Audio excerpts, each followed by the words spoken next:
बड़े मुस्तकिल ममालिक हैं सिक्योरिटी काउंसिल के, 4 इंडिया की जेब में है, चारों के साथ बड़े बड़े वो डील अरबों डॉलर के वो सौदे कर रहे हैं, पैसे हैं, इंडिया उनको पैसे दे रहा है, वहाँ से असला ले रहा है, वो क्यों बोलेंगे? मुझे खुद इस्लामाबाद में बैठ के गैर मुल्की सफ़ीरों ने कहा है कि जी हम क्या बात करें, हमने 2 अरब डॉलर का भी डील किया है, 3 अरब डॉलर का 2 साल पहले किया था, लिहाजा हम क्या बात कर सकते हैं। तो हमें थोड़ा सा ये सोचना पड़ेगा कि हमारे अपने मुल्क के अंदर जो कश्मीर है ना, हमें उसको बचाना चाहिए। जो कश्मीर बने हुए हैं मुख्तलिफ इलाके, हमें उन पे तरफ तवज्जो देनी चाहिए, इंटरनली हमें खुद को मजबूत बनाना चाहिए।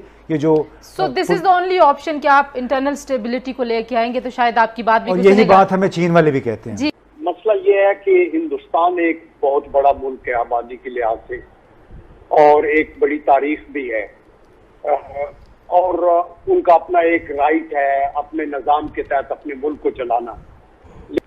हिंदुस्तान की तारीख ये रही है कि वो हेजिमोनिस्टिक डिजाइन के साथ वो चाहते हैं कि उनकी इजारादारी हो साउथ एशिया में, बिकॉज हिंदुस्तान एक बड़ी डाइवर्सिफाइड सोसाइटी है और उसकी स्ट्रेंथ इसी में होनी चाहिए कि आप सारे मज़ाहिब की, सारे लोगों की, सारी रियासतों की, यूनाइटेड नेशन के चार्टर की, पड़ोसियों के हकूक का ख्याल रखें। और यही रोना इंडिया के अंदर भी सेम एलिमेंट्स रो रहे हैं। अच्छा जैन साहब, I come back to you, this is very important point. मैं इसी के ऊपर अपना अगला सवाल इम्तियाज गुल साहब आपसे करूंगी। इंडिया अभी जैसे जैन साहब कह रहे हैं कि इंडिया के अंदर भी ऐसे एलिमेंट्स हैं कि जो हिंदुत्व का जो उनका सारा एक मूवमेंट चल रही है मोदी साहब की, और जो वो कोशिशें कर रहे हैं, जो वो काम कर रहे हैं, उसके ऊपर बहुत ज़्यादा रेजिस्टेंस है। आज का भारत मुख्तलिफ लगता है आपको?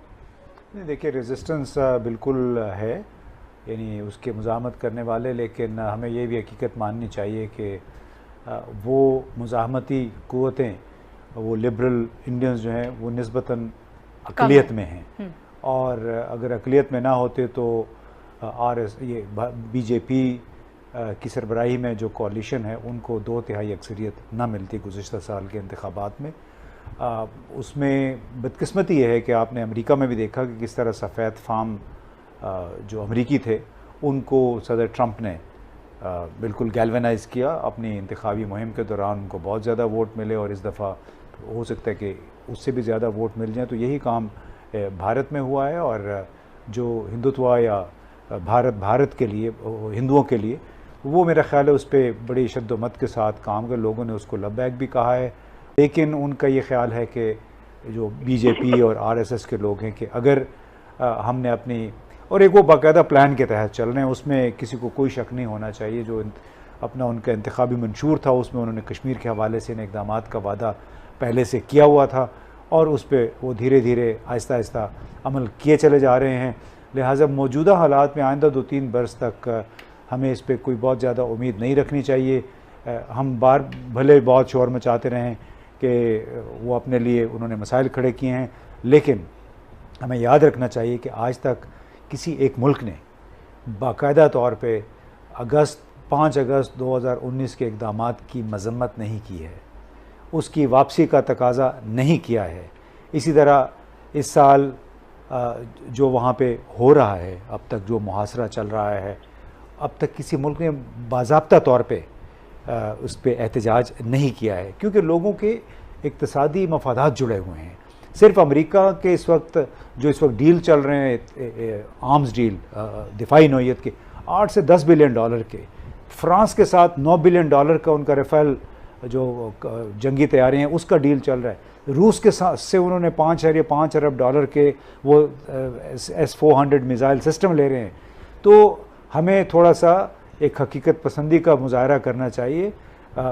भले भारत को शामिल कर दिया गया रिलीजियस फ्रीडम वॉच लिस्ट में अमेरिका की तरफ से, लेकिन वो कोई बाइंडिंग इदारा नहीं, वो एक मुशावरती इदारा है। वो अपने एक रिपोर्ट दे देते हैं। आप कह रहे हैं कि अगले 3 साल ये स्टेटस को ऐसे रहेगा और वो अपने एजेंडे पे अमल पैरा रहेंगे। नकवी साहब, आपको क्या लगता है कि कोई ऐसे हालात खित्ते में तब्दील हो रहे हैं कि जिसकी वजह से भारत को लगे कि अमन की तरफ जाना चाहिए, कश्मीर के हल की तरफ जाना चाहिए? देखिए, ये आदमी इस वक्त तो आगे का जो तस्वर कर सकता है वही बात की जा सकती है। भारत की पोजीशन अभी भी काफ़ी मजबूत है, दुनिया में बड़ी अहमियत है उसको।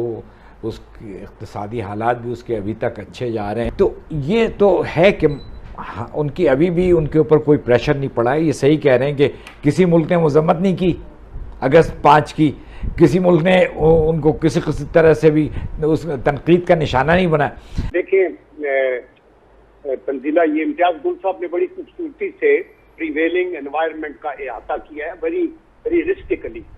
लेकिन द पॉइंट इज कि इस स्टेटस को तोड़ना किसने है।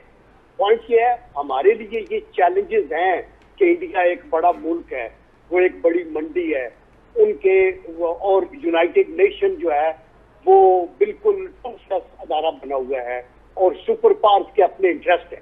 नो, ये ग्राउंड रियलिटीज हैं जिनमें हमने ऑपरेट करना है। हमने ये देखना है कि हमारी लीडरशिप का चैलेंज ये है कि अंडर दीज सर्कमस्टांसेस, जब इस तरह के एडवर्स एनवायरनमेंट है, हमारी क्या प्रोएक्टिव स्ट्रैटेजी हो ताकि हम इन चैलेंजेस को न्यूट्रलाइज कर सकें। आप अगर ब्रीफली मुझे एक जुमले में बताएं कि क्या हो, मैं फिर एक कमेंट यहां से लेके फिर अगले टॉपिक की तरफ बढ़ूंगी। क्या प्रोएक्टिव स्ट्रेटजी हो सकती है? पाकिस्तान के पास ऑप्शंस क्या हैं?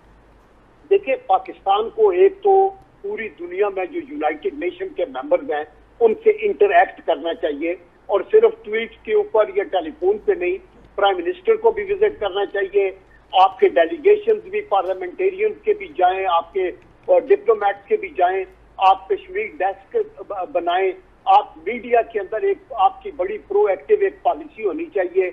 आप यूनाइटेड नेशन के अंदर अपने फ्रेंड्स सिर्फ P5 कंट्रीज के पीछे ना फिरे, जो अफ्रीका में, साउथ अमेरिका के अंदर, आपके साउथ ईस्ट एशिया में जो मेंबर्स हैं, जो UN के मेंबर्स हैं, उनके साथ आप अपना केस लीड करें, ताकि कल तक अगर आप उधर जाएं तो आपके कोई वोटर हो, को आपके सपोर्टर हो वहां के। ठीक है लिहाज, और ये जो एक नोशन है कि चूँकि न्यूयॉर्क टाइम्स में, वाशिंगटन पोस्ट, बड़े बड़े अखबारात में ये कैंपेन चल रही है भारत के ख़िलाफ़। देखिए, अखबारात, मीडिया जो है वो जियो पॉलिटिक्स से जुड़ी हुई पॉलिसियाँ तब्दील नहीं करता। वो शोर मचाएंगे, लेकिन उनकी वजह से रियासत की खारजा पॉलिसी और रियासत की जो सिक्योरिटी पॉलिसी है वो तब्दील नहीं होती। न्यूयॉर्क टाइम्स, वाशिंगटन पोस्ट ने बहुत शोर मचाया ट्रंप के अफ़गानिस्तान से इनखला के ख़िलाफ़, बहुत आर्टिकल छपे हैं उसके, और बहुत सारी रिसर्च रिपोर्ट्स आई हैं उसमें। कुछ भी नहीं, वो उसने पहले 4000 कम किए, अभी कह रहे हैं कि महीने के बाद वो 4000